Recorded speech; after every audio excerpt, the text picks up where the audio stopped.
Boa noite, meus queridos irmãos. Nós demos início na semana passada ao estudo sobre mandamentos de mutualidade. Semana passada nós falamos sobre a comunhão, caracterizamos o que é a comunhão no sentido bíblico, e hoje nós vamos fazer a relação entre a comunhão e a mutualidade.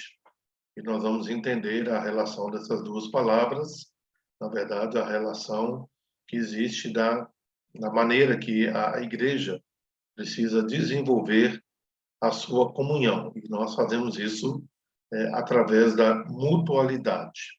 Nós queremos, inicialmente, fazer uma revisão do que nós já falamos até agora, de uma forma bem rápida, de maneira que a gente possa retomar o assunto e caminhar de agora para frente. Então, a nossa revisão começa falando do que é a comunhão, e nós vimos que a comunhão ela tem três aspectos diferentes.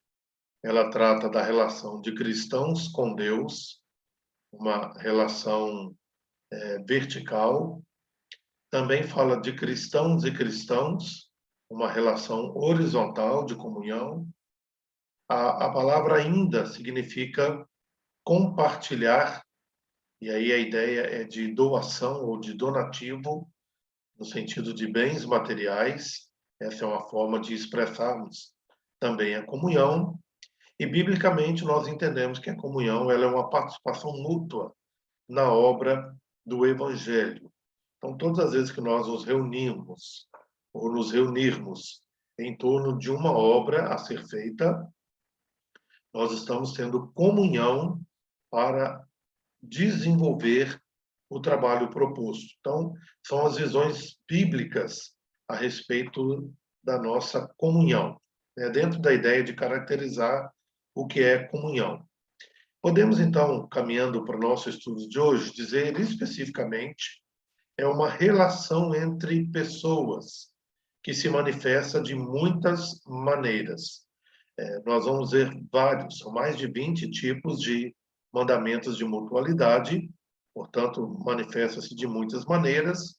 E um detalhe que precisa ser bem enfatizado por nós é que a comunhão ela é mais vivida do que propriamente definida. Você pode ter uma boa definição de comunhão e viver isoladamente sem colocar em prática a comunhão bíblica.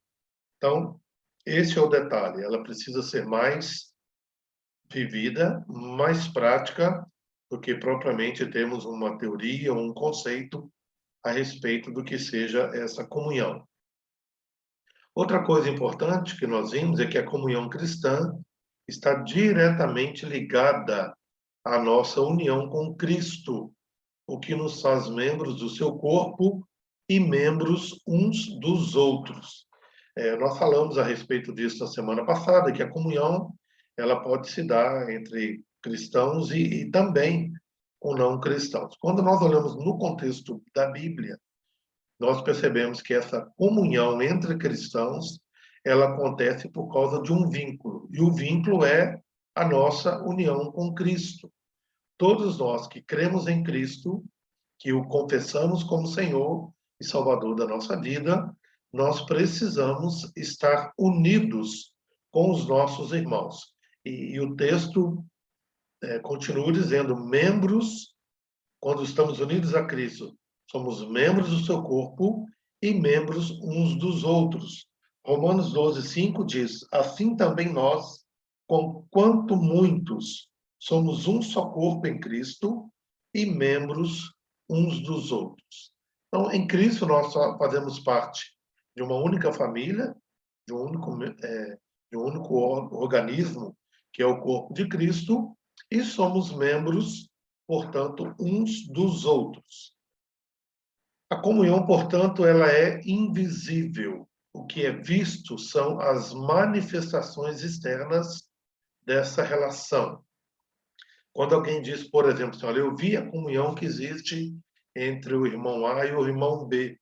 Ele não está falando de algo visível aos nossos olhos. Ele está falando de uma percepção que é tida a partir das manifestações externas dessa relação do irmão A com o irmão B a respeito da comunhão. Então, quando você olha, você vê aquilo que é externo. E aí nós podemos dizer que é a forma de se tratar, é a forma de se respeitarem, tendo objetivos comuns, objetivando a glória de Deus. Tudo isso são manifestações externas que nos fazem ver esta comunhão que existe entre os irmãos. E aí nós completamos, entrando no tema de hoje, dizendo que a mutualidade é a maneira mais clara de vermos a comunhão cristã. Então, é quando eu amo o meu irmão e ele me ama, é quando eu perdoo o meu irmão e ele me perdoa, é quando eu não falo mal dele e ele não fala mal de mim, e assim por diante nós vamos manifestando pela mutualidade essa comunhão cristã. E, de fato, as pessoas olharão para nós e elas vão glorificar a Cristo, dizendo, olha, de fato, há comunhão naquela igreja, porque aqueles irmãos manifestam isso nas suas relações interpessoais. Então, até agora, uma breve revisão do que nós já destacamos até agora a respeito da comunhão. Então, vamos falar um pouco do que é a mutualidade. Vamos tentar discernir um pouco o que é isso. O termo refere-se a expressões recíprocas uns aos outros. A reciprocidade está no fato de fazer e receber. Está no fato de dizer e também ouvir.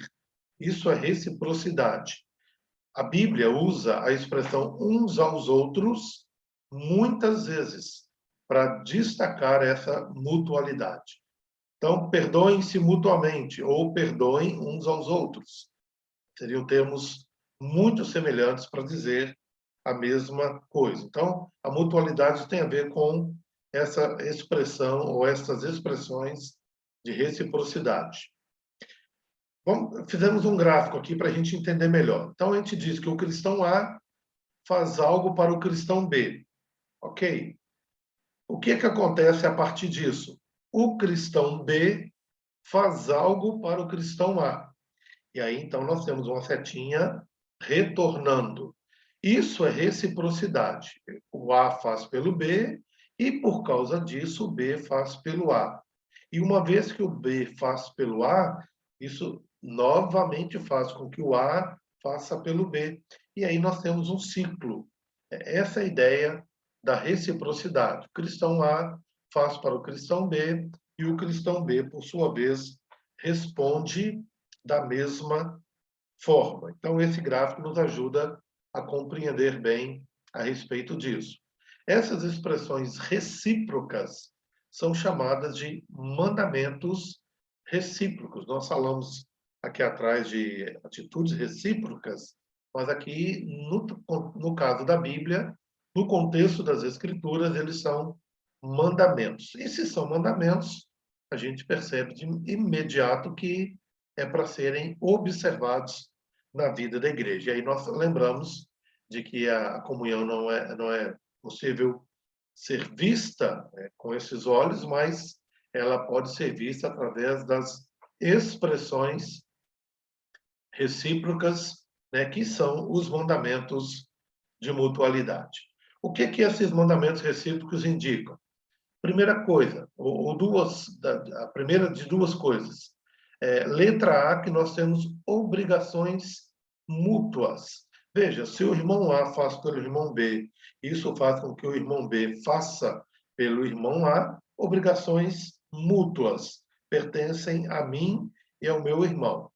E letra B é uma oportunidade de expressar a vida comum. Lembre-se que a palavra comunhão vem de comum, ter algo em comum, ter objetivos iguais, terem alvos a serem atingidos.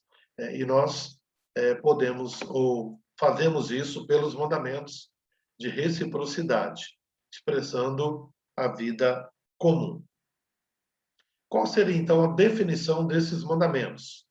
É um estilo de vida, e isso aqui é muito interessante, é uma forma do mundo olhar para a igreja e ver a igreja.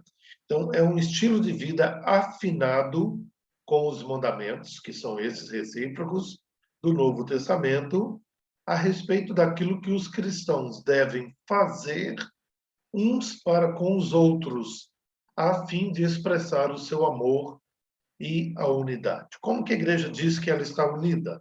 Como que essa igreja diz que ela está vivendo em amor? Cumprindo, exercendo, colocando em prática o mandamento de uns para com os outros. Ok? Então, essa seria uma definição do que é o mandamento recíproco. Na verdade, é um estilo de vida com várias facetas que nós precisamos conhecer.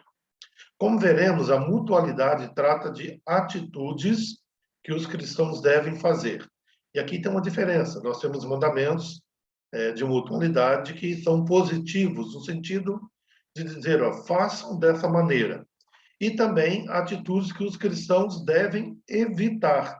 E aqui nós temos o aspecto negativo do mandamento. Negativo no sentido de que é uma ordem para não se fazer determinada coisa. E você vai perceber a fim de preservar o amor e a unidade. Em outras palavras, o que eu preciso fazer para preservar o amor e a unidade e o que eu devo evitar da mesma forma para preservar o amor e a unidade. E nós podemos dividir esses mandamentos em 4 categorias, né, de todos os mandamentos de mutualidade. Então, vamos começar aqui, o primeiro quadro, são os mandamentos onde os discípulos valorizam os relacionamentos. Então, você vai encontrar aí, amem-se, aceitem-se, saúdem-se, tenham igual cuidado, sujeitem-se e suportem-se uns aos outros. Amar, aceitar, saudar, ter cuidado, sujeitar e suportar são mandamentos que valorizam os relacionamentos na vida dos discípulos de Jesus Cristo. É interessante que alguns a gente sabe, já conhece há muito tempo, amar, aceitar, mas você vai encontrar aqui na nossa relação alguns mandamentos que talvez você não tenha ouvido falar a respeito deles ainda. Teremos oportunidade de passar por todos eles com a graça do Senhor. Primeiro quadro, primeira categoria. Discípulos valorizam seus relacionamentos, ok? Segundo quadro, os discípulos protegem o corpo contra poluição e infecção. E aí você vai perceber neste quadro que nós temos aqueles mandamentos que têm um sentido negativo, ou seja, de não realizar, de não colocar em prática, não fazer para poder manter a igreja protegida contra essa poluição ou infecção. A gente poderia até dizer para que a igreja não se torne doente. Então, quais são? Não tenham inveja uns dos outros, deixem de julgar uns aos outros, não se queixem uns dos outros, não falem mal uns dos outros, não mordam e devorem uns aos outros, não provoquem uns aos outros, não mintam uns aos outros, confessem os seus pecados uns aos outros e perdoai-vos mutuamente, ou perdoai uns aos outros. Você tem inveja, julgamento, queixa, falar mal, morder e devorar, provocar, mentir, e aí dá a ideia de contar confissão de pecados, né? A gente poderia, usando o sentido negativo aqui, é ruim quando não confessamos os pecados uns aos outros e também quando nós não perdoamos os nossos irmãos. Então veja que eles trazem a ideia do não. Não façam isso, não façam assim, não ajam dessa maneira, para que vocês evitem qualquer enfermidade no corpo de Cristo, que é a igreja. Então, esse é um alerta para nós, aquilo que nós temos que evitar ou, de fato, não fazer. Temos, então, um terceiro quadro, ou terceira categoria de mandamentos de mutualidade. Aqui nós destacamos que os discípulos contribuem para o crescimento uns dos outros. Temos edifiquem-se, ensinem, encorajem, aconselhem e falem entre vocês com salmos, hinos e cânticos espirituais. Você vai destacar, podemos destacar aqui, aquilo que causa crescimento na vida do meu irmão, então, seja a edificação, o ensino, o encorajamento e o aconselhamento. Lembre-se que é de mutualidade, ao mesmo tempo que eu edifico, eu sou edificado. Ao mesmo tempo que eu ensino, eu sou ensinado. Ao mesmo tempo que eu encorajo, eu sou encorajado. Ao mesmo tempo que eu aconselho, eu também sou aconselhado. Então, a gente chama de uma via de mão dupla. E o último, é interessante, falem entre vocês com salmos, hinos e cânticos espirituais. Uns aos outros, aqui ele é substituído por entre vocês. Né? Se vamos falar entre nós, significa que eu vou falar e vou ouvir, e você vai falar e eu vou ouvir. E assim nós faremos isso de forma mútua. E temos ainda, meus irmãos, o quarto, ou a quarta espécie, né, vamos dizer assim, dos mandamentos de mutualidade. E aqui os discípulos servem uns aos outros. A ideia de servir aqui é a ideia de fazer algo em prol do outro. Quais são esses? Sirvam uns aos outros, levem os fardos uns dos outros, sejam mutuamente hospitaleiros, sejam bondosos, orem uns pelos outros. Como que nós podemos servir ao nosso irmão? Servindo, como diz o próprio primeiro mandamento, levando o fardo, sendo hospitaleiro, sendo bondoso e orando pelo meu irmão. Dessa maneira, eu estou contribuindo para o seu crescimento espiritual. Eu quero voltar e gostaria que você me acompanhasse, porque nós temos aqui as 4 categorias, e você vai encontrar, por exemplo, amem-se, aceitem-se, saúdem-se, tenham igual cuidado, sujeitem-se, suportem. Mas você passa e você vai falar a respeito de perdoar os pecados mutuamente. E sim, você vai encontrar ensinem uns aos outros, encorajem. Você vai encontrar ainda, no último gráfico, a ideia de ser hospitaleiro e orar uns pelos outros. Por que eu destaquei esses 4 de todos os mandamentos de mutualidade? Porque há uma certa relação entre os mandamentos de mutualidade e os dons espirituais. Esses que eu disse a respeito de ensinar, de ser hospitaleiro, de orar um pelo outro, eles tratam dessa ideia, né, de dons espirituais que eu recebo. Isso aqui tem um aspecto muito, muito bom da gente falar, é que se, por exemplo, eu sou hospitaleiro cumprindo aquilo que Deus me concedeu como um dom espiritual, eu já estou automaticamente fazendo ou cumprindo o mandamento de mutualidade, hospedando e, ao mesmo tempo, recebendo, né? Sendo hospedado também. Então, veja que há uma ligação muito grande com os dons espirituais e esses mandamentos de mutualidade. Nós vamos chegar então a algumas conclusões aqui do nosso estudo. Primeira delas, a comunhão se manifesta por meio da mutualidade. Como que a igreja será vista na sua comunhão? Pelos mandamentos de mutualidade, pelo fato de fazer e receber em troca do meu irmão algumas ordens que Deus tem para nós. Quais são essas ordens? Todos os mandamentos de mutualidade que nós vimos até agora. Então, se manifesta por meio da mutualidade. Lembre-se, é um estilo de vida da igreja. Segundo, uma igreja que manifesta comunhão expressa estar em comunhão com o Senhor Jesus Cristo. Então, vejamos, como que o mundo conhecerá ou saberá ou verá, né, a nossa comunhão com Cristo, pelo fato de nós também vivemos em comunhão uns com os outros.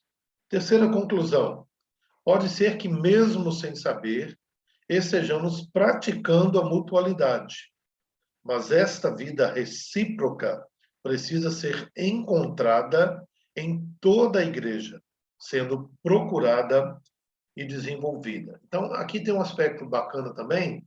Pode ser que você fale, pastor, eu já faço algumas coisas dessa, né? Eu perdoo, sou perdoado. Isso já aconteceu algumas vezes na minha vida. Mas veja, o que nós estamos falando aqui é que esses mandamentos precisam ser procurados e desenvolvidos de forma intencional. Portanto, a importância de conhecer todos esses mandamentos de mutualidade e desenvolvê-los na minha vida. Se eu, por exemplo, perdoo, mas se eu tenho o costume de falar mal do meu irmão, então o mandamento diz: não fale mal uns dos outros. Eu preciso, então, corrigir e intencionalmente colocar essas coisas em prática na minha vida. Então, é isso que nós estamos falando aqui, nesse terceiro ponto, né? Fazer, talvez sem querer, é bom, mas quando nós fazemos isso com intenção, quando nós nos aplicamos a buscar isso, né, ou planejamos isso, é um pouco melhor. Quarto ponto, é preciso conhecer os mandamentos recíprocos e usá-los em situações concretas. Quando eu falo em situações concretas, é para mostrar que esses mandamentos eles são vividos no convívio diário da igreja. Então, percebam, se eu tenho uma tendência, como eu citei agora, de falar mal do meu irmão, e em algum momento eu sou instigado a isso, quem sabe numa conversa, num bate-papo entre os irmãos da igreja, eu preciso, então, primeiramente pedir, Senhor, me ajude a controlar a minha língua e não falar mal do meu irmão. E eu posso ser um pouco mais intencional.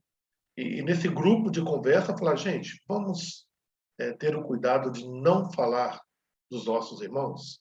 Então, você percebe que o conhecimento vai trazer a prática desses mandamentos em situações que acontecem diariamente conosco. É isso que nós falamos aqui no nosso quarto ponto. A quinta conclusão é que, requeridos no grupo de toda a igreja, nós falamos isso agora, são melhores desenvolvidos e aplicados em grupos menores. Aqui, você vai se lembrar que no estudo da semana passada, eu não falei que o objetivo do estudo é que a igreja passe a adotar grupos familiares. Eu estou dizendo que nós vivemos em grupos menores, muitas vezes, e que nesses grupos nós temos uma possibilidade maior de desenvolver e aplicar esses mandamentos de mutualidade, né? Se eu convivo com um grupo, por exemplo, de 10 pessoas, eu vou ter mais facilidade em ser recíproco nesses mandamentos do que o meu convívio com 100 pessoas ao mesmo tempo. Então, é nesse contexto que nós falamos de uma facilidade encontrada mais no pequeno grupo do que no grupo maior. Isso nos traz uma lição importante. Você precisa fazer isso no contexto da nossa igreja, que, por exemplo, tem em torno de no máximo 120 membros, mas você precisa fazer isso também num grupo menor, quem sabe lá na SAF, na UPH, na Junta Diaconal, no Conselho, na UMP, na UCP e nas sociedades menores da igreja. É importante tanto num grupo quanto em grupos maiores. E, por fim, preciso melhorar meus relacionamentos vivendo os princípios do reino. E aqui, irmãos, a ideia final do nosso estudo de hoje é que a gente, é que a gente entenda que a gente sempre tem muito a desenvolver na vida espiritual. E nós podemos melhorar a nossa vida espiritual e a nossa vida recíproca espiritual quando nós começarmos a colocar em prática os ensinamentos da palavra de Deus, né? Alguém já fez um levantamento, temos, por exemplo, 52 domingos no ano, são 52 mensagens que nós recebemos, eu estou falando do culto à noite, e a pergunta é, o que essas mensagens têm mudado a nossa vida todos os dias? Né? Talvez se nós fizéssemos um levantamento, a porcentagem seria muito pequena. E é nesse contexto que nós fazemos esse segundo estudo de hoje. Primeiro, para que a gente conheça quais são os mandamentos. Segundo, para que a gente seja intencional no sentido de colocá-los em prática em nossa vida. Pode ser que um ou outro a gente esteja fazendo, mas se nós buscarmos obedecê-los, né? Obedecer a todos, nós então teremos trazido, né, para a nossa igreja uma vida bem melhor, um relacionamento que glorifica a Deus e que agrada ao nosso Senhor. Então, esse é o estudo dessa noite, esse é o estudo de hoje. Na próxima semana, nós teremos a semana de oração, não teremos, portanto, mas voltaremos na outra semana, na sequência dos nossos estudos sobre mandamentos de mutualidade ou mandamentos que usam as expressões, a expressão uns aos outros. Que Deus te abençoe, que Ele te incentive, que Ele te encoraje a buscar, a conhecer os mandamentos e colocar na sua vida diária. Deus os abençoe, Deus continue falando ao nosso coração todos os dias, pela sua palavra. Amém.